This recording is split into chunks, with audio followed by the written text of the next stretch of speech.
Hello everybody and welcome to Week in Tech. We are back on track with the show. We missed the show last week because of the UMNO General Assembly, which took up resources within our camera crew here.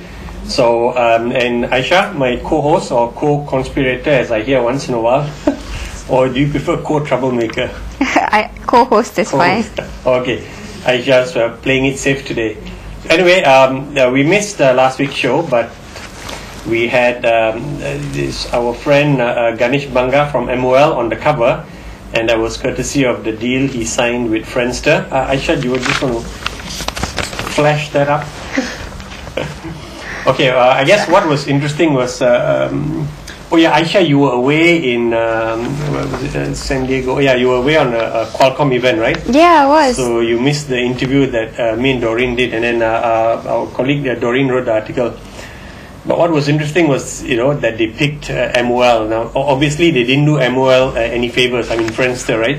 They picked them because of their location. And MOL is a payment online payment system. Online, micro payment, micro payment, system, and also a content company in the sense that they distribute content over the network, and they make a little bit of money from that too. And obviously, Ganesh is hoping they're going to make a heck of a lot more money, from distributing their games, to the Friendster, platform now with the 115 million users. Although the active users are only, I say only, but it's 25 million, which is about the population of Malaysia.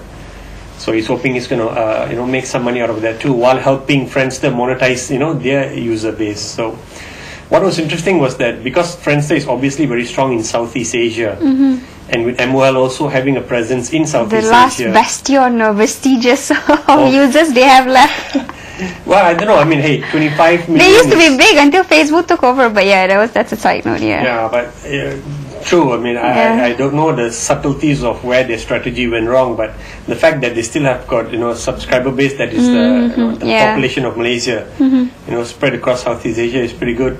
But really, I mean, the fact that Ganesh started up in the early days, and yet online payment was popular, but yet he thought that physical payment was also an important platform to offer his customers. Was interesting that it has paid off today, and he took that not just in Malaysia, but he took that within the region too. Of course, it helped that he had Tan Sri Vincent Tan and his group as a shareholder. So you tap into the network of your main shareholder also, which is the 7-Eleven franchise, right? And it worked out for him pretty good because Friendster obviously wants to reach people who don't have access to credit cards, which is what you got to use online, right? So they've partnered with MOL, and of course I met up with Ganesh before that, and he said they had to prove that the technology platform was robust too, and he said they spent over RM1 million to bulk up their network, and infrastructure to the level that Friendster was comfortable saying, okay, now we can use your platform, and it won't give our users a poor experience. How much does he get though per transaction for they wouldn't discuss that. I think we asked about they just said revenue share, but Ganesh said it's based on the normal arrangements of revenue share with content providers, which is about up to 20%, 15 to 20%, and for payment providers also it's less. It's maybe 12. I think it's about 10 to 12%. So the ranges are within what is commonly common industry practice right now. So which will go pretty good for him, but we'll see how who benefits more from that. Obviously, both are saying it's win-win for both parties, but we'll see. But the great thing is that for Malaysia, at least highlights a company that's out there. And the thing I liked about what Ganesh is doing, that he didn't have to rely on the government for any contracts, right? Mm-hmm. And it's a consumer product, targeted to the consumers out there. So you don't need to rely on corporate buyers also. And we hear all the stories about how difficult it is to compete against the big guys and all that. So he is someone who just went out, to the man in the street, to the rakyat, and it's paying off for him now. And I think hopefully it'll pick up too, because I read a recent article in Reuters, and they were saying that in Asia Pacific, virtual goods and online games, all these little things that gets you to buy things for like $1, mm-hmm. it's really big, and and I think the US haven't gotten that model right yet, and they still, and apparently we're monetizing these things better than the US and the Europe. In the West, and that's what Kimball said too. He said, you'd be amazed at the kind of people, at how many people want to buy virtual goods, I mean, when you play these games, that's why the content that Ganesh is going to bring onto the platform also is critical. you start playing the games. When Ganesh said when they found that when you start offering games for free instead of charging for them, the games start making more money, and it's from these virtual products, right? People are buying a sword or a shield or a suit of armor, right?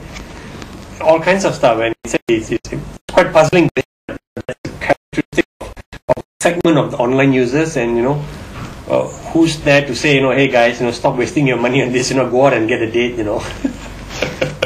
So anyway, that's interesting. But coming to another point was that I was at the MSC Apita 10th Anniversary Awards 2 weeks ago now, and Leo Mogi was making a speech, and he mentioned that maybe it's time for Malaysian companies to consolidate, among themselves so that they can create scale.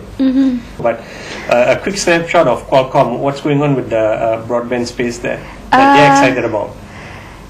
I don't know whether I'm supposed to say this, but obviously their bread and butter is their licensing business, because their core technology actually CDMA, which was 2G, and now they've got CDMA, WCDMA, which is 3G.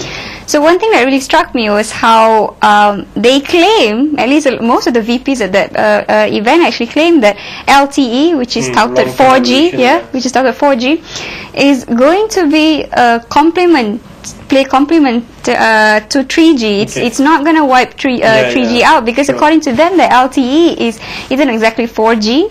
It doesn't, I don't know, but that was what I found a bit, but they repeatedly stressed that, and apparently LTE is only it only allows for a wider spectrum, so you get the capacity, but in terms of speed and stuff, it's not that. It doesn't really come. In fact, 3G can even go up to, I think it can go up to the speed of actually 4G. So that was the one thing that really, I think, and I think all the journalists were jumping on that, because because we've been taught, well, at least LTE is sort of the next thing. It's 4G, it's moving the next thing, and then and I think they also spoke about how WiMAX was touted as the 3G killer. WiMAX is the next big thing, but we don't see it picking up. And I think part of the problem. Michael I will have something to say about that. Michael, if you're watching this, you're coming on the show pretty soon, okay? I think part of the problem is because also on the end user, most laptops and devices don't come equipped with WiMAX modem. You have Wi-Fi inside, but you don't have WiMAX. You actually need the extra dongle. So, even your phones and stuff, it comes Wi-Fi equipped, but not WiMAX. And I think that's, to me, I see that as one of the bottlenecks also, and also the fact that WiMAX networks actually require a fresh network. Apparently you can't really build on top of your you can't really build on top of your that was what Qualcomm said. So it requires more investment for telcos, so that's why a lot of telcos are not really picking it up, and I think I don't know, maybe that's a pure WiMAX player like Michael I will be happy about that then, probably, and probably that's one of the reasons why the rest of the other players that has been given the license have not really rolled out, I mean have not YTL on the top of my head, they've been strategizing for the last 2 years, I think, True. I don't know. Alright, okay, great, thanks for that, Aisha. We'll talk a little bit more about this when probably we have Michael and maybe even Wei from Redtone on the show. But we come to the end of the show. Thanks very much for watching. Share with us your critics and feedback on the show, how we can make it better for you. Have a great and productive week ahead with technology. We'll see you next week.